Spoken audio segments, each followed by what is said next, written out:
حکومت شهر مسکو ساختمان مسجد جامع برای 60,000 نمازگزار را که ابتدا قرار بود در نزدیکی کول سویتای اوزرا در منطقه کوسینو در کناره‌های شرقی پایتخت روسیه ساخته میشد، پس از نوروزگی جامعه به نویه کوسین اختامس کوچانیده است. به گفته شهردار مسکو سرگئی سبیانین، برای ساختن مسجد قطعه زمین را در نزدیکی ایستگاه مترو کوسینو و امتداد جدا کردند. کوچاندن بنای مسجد در حال رخ داد که گروه مختلف افراطی روزگرا و ملتگراها تحت حمایت حکومت روسیه به ضد ساختمان مسجد مخالفت دست جوانه برآمدند. از جمله دو سازمان ملتگرای ظاهراً تحت حمایت حکومت روسیه، جنبش ساروکوف و سازمان دوگلاوی اریول و نشریه‌های ملتگرای روسیه به ساختن مسجد مقاومت سخت نشان دادند. به ایده‌های مخالفین ساختمان مسجد در کنار سویتای اوزرا که این کول در یک مکان مقدس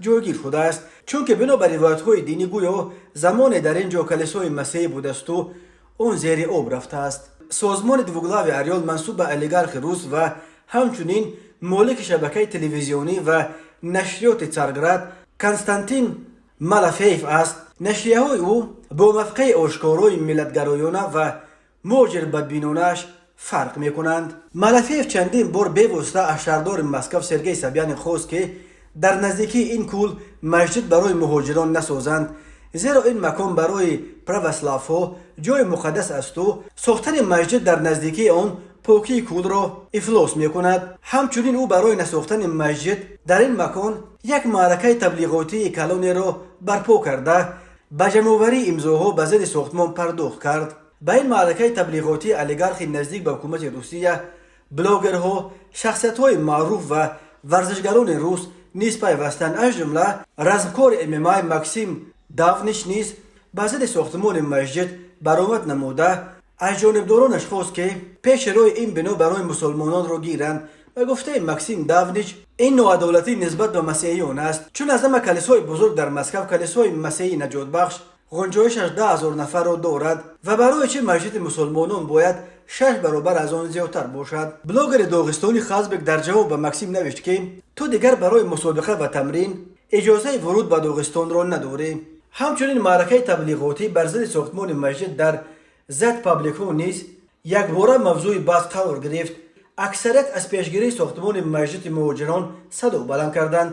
حتی نظامیانی که به ضد اوکراین می جنگند در یک نوار ویدیویی تهدید نمودند که منصبدارانی که برای اجازت ساختمان مسجد مهاجران شرایط فراهم می‌آورند و اجازت می‌دهند باید درباره آینده خود فکر کنند.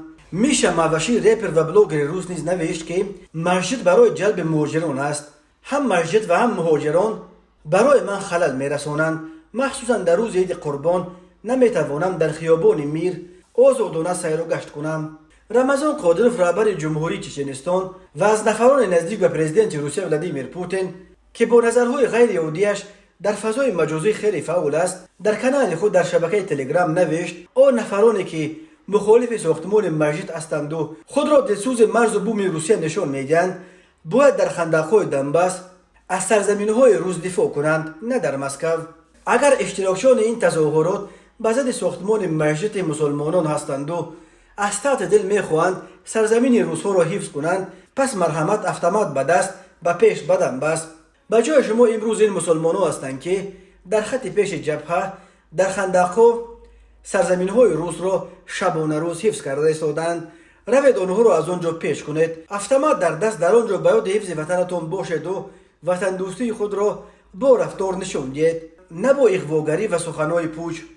ولی روز 6 اپریل سال 2023 پس از آنکه شهردار مسکو اعلام نمود که مسجد را در مکان دیگر خواهند ساخت، مفخر رمضان قادروف نیز تغییر کرد.